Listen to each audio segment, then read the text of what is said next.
First கனி கொடுக்கணும்னு சொன்னா முன்னாடி சுத்திகரிப்பு தேவை, அதையும் வார்த்தையில பண்ணிட்டாரு. சோ இப்ப வார்த்தை உள்ள ரிசீவ் ஆயிடுச்சு.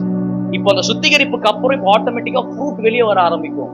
அந்த ஃப்ரூட் எப்படி வெளியே வரும் அப்படின்னு சொன்னா, அந்த 4ஆம் வசனத்துல ஒரு வார்த்தை உண்டு. அது என்ன வார்த்தை தெரியுமா? சத்தமா சொல்லுங்க, இன்னும் சத்தமா சொல்லுங்க. நிலைத்திருங்கள். என்ன பண்ணுங்க? நிலைச்சிருங்க.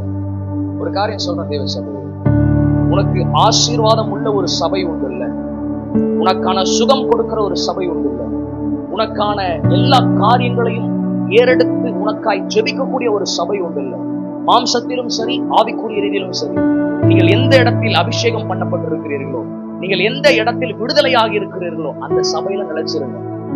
அல்லேலூயா. சுத்திக்கிட்டே இருக்கக்கூடாது, அங்கங்க ஓடிக்கிட்டே இருக்கக்கூடாது.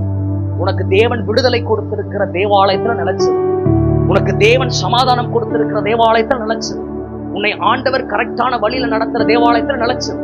இது பிசிக்கலி. ஸ்பிரிச்சுவலி தேவ சமூகத்தில் அவருடைய வார்த்தையில நிலைத்திருக்கும் போது நீங்கள் என்ன கொடுக்க ஆரம்பிக்கிறீங்க? கனி கொடுக்க ஆரம்பிக்கிறீங்க. அப்போ இந்த நாட்களில் தேவ சபைக்கு இந்த கனி கொடுக்கிற அனுபவம் முக்கியமான ஒன்றாக. ஆசீர்வாதம் எல்லாம் வெளிவரும், நன்மைகள் வெளிவரும். உள்ள வரது ஒன்னே ஒண்ணுதான் உள்ள வரும். நீ கொடுப்பதுதான் மல்டி, நீ கொடுப்பதுதான் நிறைய இருக்கிறது. அப்ப உள்ள தேவன் இன்ஜெக்ட் பண்றது, தேவன் எதிர்பார்ப்பது ஒண்ணுதான். அதான் வேதம் சொல்றது கலாத்தியர்ல, ஆவியின் கனியோ அன்பு. அந்த அன்பு பிரதானப்படுத்தி மீதி இருக்கிற எல்லாம் அதை ஃபாலோ பண்ணுது. ஆவியின் கனிகளோ கிடையாது, ஆவியின் கனியோ அன்பு. நிறைய வந்து உள்ள நிக்க வேண்டிய அவசியம் கிடையாது, நிறைய சாப்டர் கிடையாது, ஒரே சாப்டர் தான். அந்த அன்பு உள்ள வரும்போது என்ன ஆட்டோமேட்டிக்கா எல்லாம் நடக்குது. அதான் வேதத்துல வாசிக்கிறோம், அன்பு திரளான பாவங்களை என்ன பண்ணுதான்? அப்ப அன்பு வந்துட்டாலே பாவம் இருக்காது. பாவம் இல்லைனாலே அந்த இடத்துல எந்த பிரச்சனையும் இருக்காது, அந்த இடத்துல பிசாசுக்கு இடமே இருக்காது. அப்போ லவ், அதைத்தான் சங்கீதக்காரன் 1ஆம் சங்கீதத்துல சொல்றாரு, நீங்கள் அந்த வேதத்துல என்ன பண்ணுங்க? பிரியமாயிருங்க, பிரியமாயிருங்க.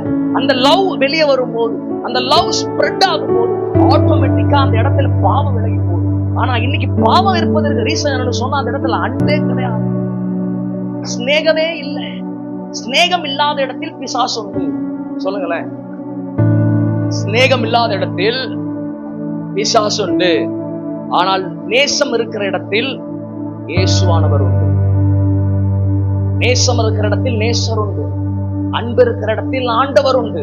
அன்பு இல்லாத இடம் பிசாசு இருக்கிற இடம். நீங்க 3 மதத்திலையும் எடுத்து பாருங்க, 3 மதமும் ஒரு காரியத்தை சொல்லுது.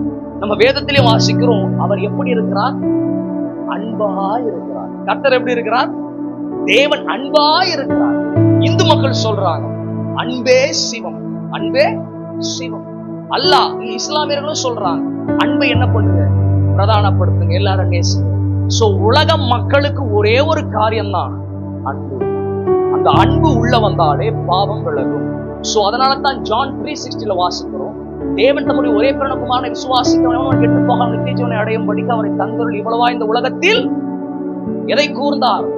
அன்பு கூர்ந்தார். சோ அன்பு வெளியே வரும்போது பாவம் ஆட்டோமேட்டிக்கா போகும்.